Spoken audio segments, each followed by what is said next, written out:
안녕하십니까. 교회법 개론을 강의하게 된 신동만 목사입니다. 저는 이 책을 중심으로 앞으로 여러분과 함께 강의를 하게 되겠습니다. 그리고 이 책의 내용을 순서대로 따라가면서 중점적으로 분석하고 또 현대적으로 어렵고 힘든 그런 모습들을 이제 법적인 관점에서 그리고 공법적인 관점에서 그리고 교회법적인 관점에서 심도 있게 분석해서 함께 나누는 시간이 되기를 기대합니다. 또한 이렇게 귀한 시간을 통해서 또 귀한 자리를 마련해 주신 LGS TV의 박유한 목사님과 또 그 관계자에게 심심한 고마움을 전합니다. 늘 우리는 같은 사안을 보더라도 서로 다른 생각을 가지고 또한 의견을 표현합니다. 그리고 그러한 표현들이 설사 조금 그르고 방향이 다르다 하더라도 그것을 같이 포용하고 좋은 방향으로 갈 수 있도록 합력하여 선을 이루는 그런 모습이 되기를 또한 기대합니다. 이 교회법이 모든 것을 다 포용할 수는 없지만 그래도 이 교회법을 통해서 이제는 교회가 사회의 어떤 일원으로서 올바른 기능을 담당하고 또 기능을 담당함으로 인해서 교회 본연의 목적인 예수 그리스도의 나라가 이 땅에 올 때까지 우리 성도들이 소위 믿는 자들이 어떤 삶의 패턴을 가지고 가져야 될 것인가, 그리고 어떤 구성을 가지고 공동체의 삶을 가져야 될 것인가 하는 것에 대해서 함께 나누고자 합니다. 교회법을 이제 먼저 공부하게 된 동기와 또 이 책이 나오게 되기까지의 어떤 과정을 간단하게 소개해 올리겠습니다. 1517년 처음으로 종교개혁이 일어났을 때 그때 우리는 교회법이라는 것을 가지고 있지는 않았고 로마 카톨릭의 어떤 그 법령짐에 의해 가지고 시작이 되었던 것이 이제 카톨릭이 오래됐지 않습니까? 그러니까 313년 밀라노 칙령에서부터 시작해서 니케아 종교회의에 이르기까지 한 1200년 지나면서 부패하기 시작했습니다. 그래서 처음에 마르틴 루터는 이 부패한 천주교를 어떻게 하면 다시 한번 개선시킬 수 있을 것인가 하여 비텐베르크 성문에 95개 반박문을 했는데 그 결정적인 것은 면벌부 또는 면죄부라는 것을 통해서 성경을 심각하게 훼손하고 왜곡해서 거기에 대한 반발로 나온 것입니다. 그래서 그때 우리 루터는 이 천주교가 이렇게 돼서는 안 된다는 것을 항의했던 차원이 당시 구텐베르크의 인쇄술로 인하여서 급속하게 루터의 그 의견이 전 유럽으로 퍼지게 되었습니다. 그래서 많은 사람들이 이제는 이래서는 안 된다. 이렇게 타락한 어떤 천주교의 모습에서는 안 된다 하여서 오직 성서로, 오직 은혜로, 오직 믿음으로라는 그런 그 대명제 아래 종교 개혁이 불붙게 되었습니다. 그래서 새로운 기독교가 탄생하면서 지금에 이르게 되었습니다. 그때는 루터가 하도 천주교의 그 법령집이 어렵고 힘들었기 때문에 그것을 다 타파하고 새로운 체제로서 무엇인가를 가져야 되는 절박한 시기에 있었습니다. 물론 그 당시 루터는 상당히 어려웠습니다. 그리고 또 루터가 일어났던 그 당시 1500년대에는 또 이제 농민전쟁이 일어남으로 인해 가지고 독일 전역이 들끓었고 또 그 당시는 이제 왕조와 왕족끼리 유럽이 이루어져 있었기 때문에 프랑스라든지 또는 영국이라든지 또는 네덜란드라든지 이쪽 지역에 카톨릭이 워낙 산재했던 곳에서 다시 이제 그 신교 또는 개신교 또는 기독교가 이렇게 전파되게 되었습니다.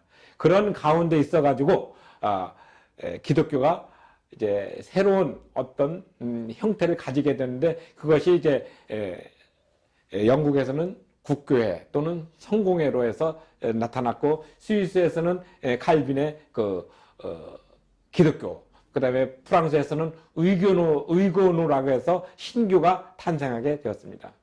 물론 이제 각 나라마다 물론 이 책에도 그런 역사적 배경을 언급하고 있습니다. 영국의 그 성공회, 그 다음에 프랑스의 위그노, 그 다음에 독일의 루터 개혁, 그 다음에 미국으로 그것이 넘어가가지고 새롭게 정리가 되고 또 그러한 것들이 새롭게 정착하는 과정에서 우리 한국으로 이제 넘어오게 됐습니다. 한국으로 오면서 이제 기독교가 이제 꽃피게 되었는데 우리 한국에 왔을 때가 1884년으로 보는데 그때는 우리가 상당히 어렵고 힘들었던 시대였고 그 20년이 지난 1905년 또 1910년 우리 기독교가 완전하게 뿌리를 박히게 되면서 동시에 우리 국가는 일본의 식민지 나락으로 떨어졌습니다. 우리는 이러한 것들을 비관적으로 볼 것이 아니라 교회사적인 관점에서 보면은 국가는 쪼그라들고 망했지만 그 사이에 교회가 점점 부흥하고 있었던 싹을 키워준 사실을 기억해야 됩니다. 곧 교회가 부흥한다는 것은 국가가 부흥한다는 의미가 우리 한국 역사에서 분명히 나타내주고 있습니다. 생각해 보십시오. 1905년, 1910년 우리나라가 정말 망해가지고 일본의 식민지 시대에 있을 때 1907년에 우리나라는 처음으로 동노회라고 해서 대한예수교 장로회가 성립이 되면서 교회가 점점 커지기 시작했고 그 기반을 닦기 시작했습니다. 그래서 1948년 우리나라가 해방이 되면서 다시 대헌국회에서 종교의 자유 또 양심의 자유가 헌법에 명문화되면서 교회가 교회다운 어떤 모습으로 틀을 갖추게 되고 또 아시는 바와 같이 1960년대 70년대는 또 교회가 급성장하는 계기가 되면서 우리나라가 그만큼 엄청 발전하게 되는 그래서 구시대의 어떤 유물 이조시대, 왕정시대의 어떤 유물들이 일제시대로 인해서 파괴되고 새로운 시대로 나타나는데 교회가 엄청난 큰 역할을 하면서 오늘에 이르게 되었던 것입니다. 이때 우리는 교회법에 대해서 크게 걱정하지는 않았습니다. 그리고 그런 것이 그렇게 큰 사회 문제가 되리라 그 당시는 예상하지 못했습니다. 그리고 처음 우리나라에 왔을 때 외국 선교사들은 교회의 법을 가지고 온 게 아니라 그들의 신앙, 신조와 양심을 가지고 왔기 때문에 교회법이 상대적으로 미숙했던 것도 사실입니다. 그러다가 이제 1980년대, 90년대 되면서 우리나라 산업이 이제 새롭게 또 변화가 되는 그런 계기가 되지 않았습니까? 거기다가 또 1997년 IMF로 인해 가지고 전통적인 산업기관이 무너지고 새로운 체제로 적응하면서 교회도 또한 새로운 어떤 모습으로 변모가 되었습니다. 소위 1세대 목회라고 하여서 대형교회 중심으로 나가던 교회들이 이제 주춤하게 되고 침체기에 이르면서 교회가 점점 다져지는 그런 과정을 겪게 되고 또 2008년도에 서브프라임 사태로 인해서 우리나라가 또한 어려움을 겪게 되었지만 그거 역시 슬기롭게 우리는 극복을 하면서 지금까지 이르게 되었습니다. 물론 교회가 다 잘했다는 건 아니지만 교회가 부흥함으로 인해서 국가의 어떤 큰 역할을 했고 우리 또 국민들의 인식에도 많은 역할을 했던 것은 사실입니다. 이런 역사적인 배경 속에서 저는 종교개혁 500주년을 생각하면서 우리는 무엇을 하고 있었는가 그 생각을 하게 되었습니다. 그래서 2017년이 종교개혁 500주년인데 우리 한국교회에서는 좀 부끄럽지만 교회 세습과 또 교회 분쟁 그 다음에 또 교회의 어떤 재정적인 투명성이 많이 약해서 비난을 받고 있던 그 시기에 유럽 특히 영국과 또 프랑스와 독일과 또 미국에서는 종교개혁 500주년을 기념해서 10년 전부터 주제별로 행사를 했던 것을 주목해야 됩니다. 저는 이것을 생각했을 때 한국교회가 앞으로 10년 또는 15년 그 이후의 세계에 어떻게 변할 것인가 생각해서 교회법을 좀 더 체계적으로 다듬고 또 교회법 자체를 좀 더 새롭게 정리함으로 인해서 이제 21세기에 맞는 교회의 어떤 틀과 또 국민들의 수준이 또 성도들의 수준이 높아진 만큼 교회법도 그만큼 업그레이드 돼야 되지 않을까 하는 생각으로 이 책을 기획하고 구상했습니다. 그래서 법학 공부를 하면서 저는 법학 공부를 처음에 하려고 생각은 하지 않았습니다. 제 전공은 사회복지학이었기 때문에 사회복지학 공부만 하고 이 법학은 별로 생각은 안 했다가 저를 이제 사회복지학 지도하셨던 그 교수님께서 법학을 통해 가지고 한국교회 법을 조금 이렇게 연구했으면 어떻겠는가 하는 제안을 받고 2016년에 건국대학교 일반대학교 법학과에 들어가서 공부를 2년 동안 했습니다. 그러고 나서 한국교회 5개 주요 교단, 그러니까 장로교, 성결교, 그 다음에 감리교, 심내교, 오순절 교회, 이렇게 해서 5개의 교단의 헌법을 비교 연구해서 정말 그 부분에서 우리가 고쳐야 될 것이 무엇이고 공통점이 무엇이고 그리고 어떤 방향으로 갈 것인가에 대해서 고민을 하게 되고 거기에 대한 연구로 이제 한국 개신교회 교회법 체계에 관한 연구로 박사학위를 받았습니다. 그래서 그 박사학위를 받고 나니까 저희 지도 교수님께서 또 저한테 얘기를 했습니다. 이 논문을 통해서 이제는 책으로 냈으면 어떻겠는가. 그 당시 8월 달에 졸업을 했기 때문에 책으로 내기는 시간이 짧았지만 이 준비하면서 했던 여러 가지 자료를 편집해 가지고 9월 달 한 달 동안 노력을 해서 이 책을 집필하게 되었습니다. 논문은 물론 이제 240쪽 정도 됐지만은 이 책은 470쪽으로 한 2배 정도 늘리면서 우리가 어떻게 하면은 교회법이라는 것을 이해할 수 있을 것인가, 그리고 교회법이 왜 필요한가, 또 교회법의 방향성은 무엇인가 하는 이런 여러 가지를 고민하면서 썼습니다. 그래서 이 책은 처음에는 자유에 대한 단상 몇 편에서 종교의 자유와 또 신앙의 자유, 또 사상의 자유와 양심의 자유, 이런 부분, 특히 우리 헌법 제19조에 있는 양심의 자유와 헌법 제20조에 있는 종교의 자유를 어떻게 조화를 시킬 것인가, 그리고 이것이 실정법이지만 우리 교회 내부에 있는 교회 헌법, 또 노예 규칙, 그 다음에 지교의 정관에 관한 삼각관계를 어떻게 조화를 이룰 것인가 하는데 고민하게 되었습니다. 그래서 이 교회법을 내부적으로 어떤 관계 속에서 이것을 조명하고 있는 것이 또한 가장 중요한 역할이 되었습니다.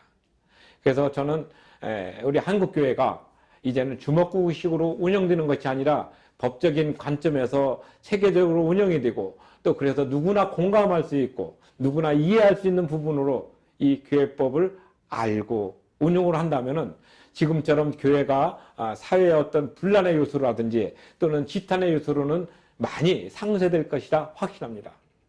늘 우리는 교회가 무슨 법이 필요한 것인가, 또 제가 실제적으로 가장 많이 질문을 받는 게 바로 그 부분입니다. 목사가 교회법을 또는 법을 왜 배우는가? 그래서 저는 답변을 그만 못했습니다.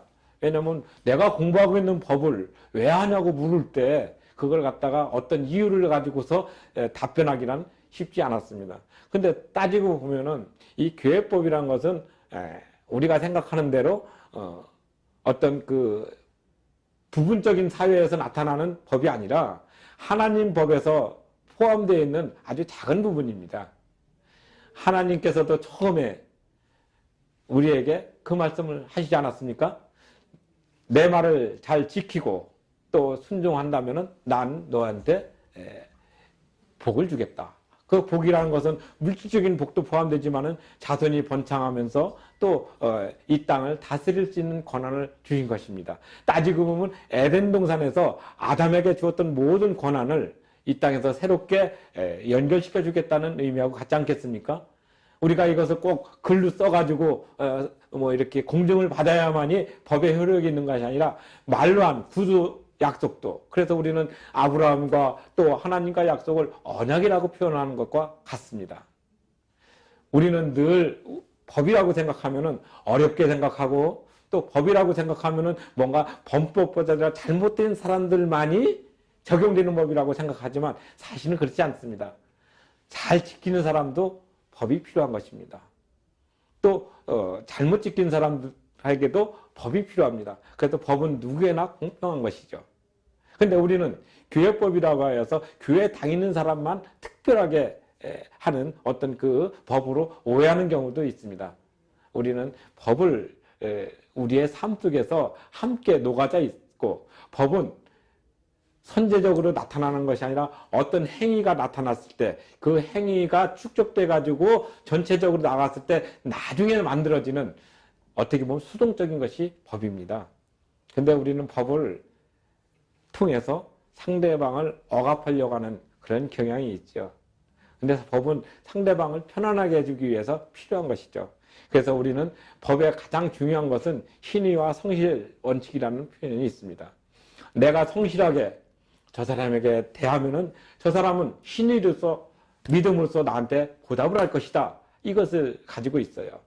가장 쉬운 예로 부부가 결혼을 하게 될 때, 남녀가 결혼하게 될 때 남편은 아내에게 성실하고 또 신의를 지키면서 사랑하겠다고 약속을 하면 또 이쪽도 그와 똑같은 마음으로 약속을 하게 돼서 함께 한 가정을 이루고 나가는 것입니다. 그때 결혼하겠다고 해서 사인하고 당신은 이거 지켜 줘야 됩니다. 결혼할 때 이렇게 해야 됩니다. 그 약속을 해가면서 사인 받고서 결혼하는 건 아니지 않습니까?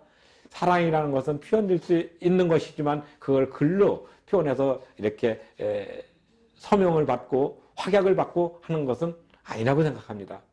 마찬가지로 우리가 말로 했던 것도 곧 법이 되는 것이기 때문에 아주 중요하기 때문에 우리가 말을 서로 조심해서 하고 그 말을 잘 지키고 또 한 사람 보고 신실한 사람 또는 언행이 일치하는 사람이라서 존경하는 것과 똑같은 이치입니다. 바로 법은 이와 같이 우리 삶 속에서 가까이 와 있지만 우리는 그러한 것들을 너무 멀리 있게 생각하지 않는가. 그래서 이 교회법에서는 그러한 부분들을 조금 더 쉽게 그리고 우리 믿는 사람뿐만 아니라 믿지 않는 사람에게도 그 좋은 영향력을 미쳐서 믿는 사람으로 이렇게 포교하고 또 포용할 수 있는 그런 모습으로 이 교회법은 엄청 필요하고 중요하다고 여깁니다. 늘 우리는 우리 중심으로만 생각하는 것이 아니라 상대방은 어떤 것인가를 배려하면서 이 법을 배우고 느끼는 것이 중요하지요. 또 교회에서는 그러한 것이 더욱더 필요합니다.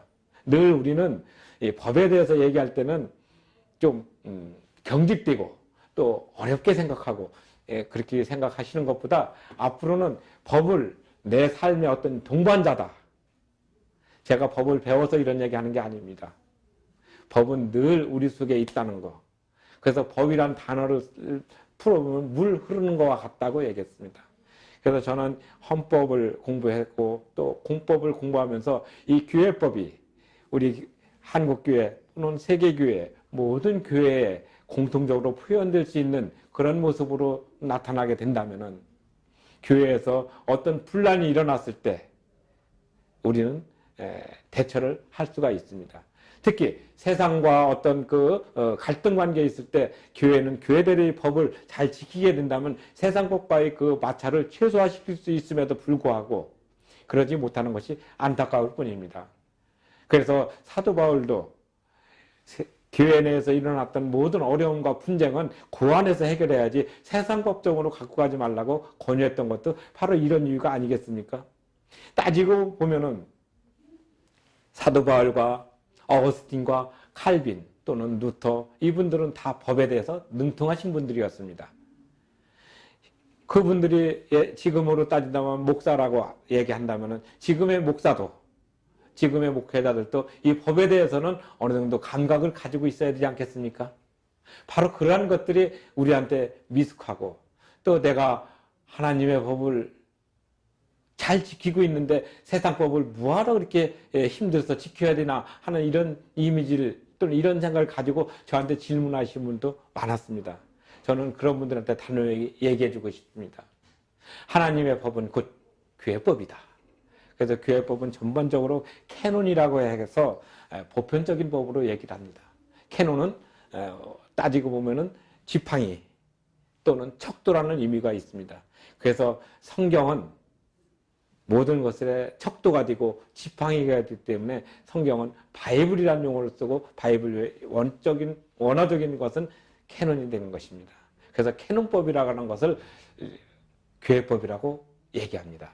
카톨릭과 또 개신교와 이 모든 것들을 막내해서 캐논이라는 단어를 쓰는데 우리는 그 카톨릭의 그 부조리한 그런 것들을 없애고 오직 말씀으로, 오직 은혜로, 오직 믿음으로 하는 그 큰 틀에서 만들어진 것이 바로 교회법인데, 우리는 그런 교회법에 대한 이해가 부족하기 때문에 교회가 법이라는 어떤 세속적인 것으로 포장이 돼서 우리에게 다가와서 거부하는 그런 경향도 없지 않아 있습니다. 이제는 교회법은 우리 삶 속에서 나타나는 법이고 우리 교회에서 아주 필요한 법이란 것을 다시 한번 말씀드리고 싶습니다. 항상 교회는 우리가 어떤 위치에 있든지 간에 법을 통해서, 또 그것이 법을 통해 가지고 새롭게 변화가 될 수 있는 귀한 모습으로 이것이 표현될 것입니다. 법을 통한 지배, 법치주의라고 얘기합니다. 그러나 이런 어떤 그 경직된 용어보다는 법은 우리의 물과 같은 흐름으로 누구라도 같이 인식하고 나타날 수 있는 보편적인 상식으로서 표현되기를 저는 희망합니다. 저는 이 교회법을 통해서 하고 싶은 얘기는 많이 있지만 또 그런 것들이 다 이렇게 안다고 해서 다 표현되는 것은 아니지만 최소한도 이 정도는 지켜줬으면 좋겠다.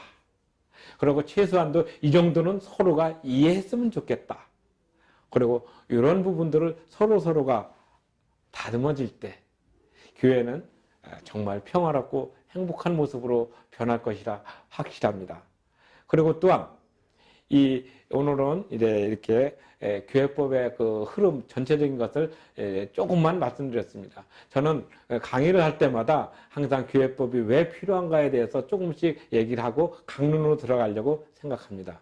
앞으로 이 교회법은 처음부터 뭐 이렇게 쭉 이렇게 어렵게 들어가는 것이 아니라 교회와 또 교회 법과 또 이런 상관관계를 조금씩 이렇게 생각하면서 진행하고자 합니다. 물론 이제 그 사이에 이 내용을 시청하시는 분들의 어떤 그 질문과 또 반론도 충분히 저는 받아들이고 거기에 대해서 필요한 것은 제가 강의하면서 간간히 해명을 하고 또 서로 의견이 다른 부분은 어떤 관점에서 보는가, 서로의 그 보는 관점에 따라서 이것을 다르게 해석할 수 있는 부분도 충분히 있기 때문에 그 부분도 소개를 할 예정입니다. 제가 얘기한다고 해서 모든 것이 나한테 맞춰지는 것이 아니라 나와 또 시청자 여러분과 함께 호흡하면서 이런 것들 무엇인가를 더 좋은 방향으로 갈 수 있도록 저는 강의를 진행하고자 합니다. 오늘 첫 시간 많이 미숙했지만 이렇게 들어주셔서 감사하고 또 시청해 주셔서 감사합니다.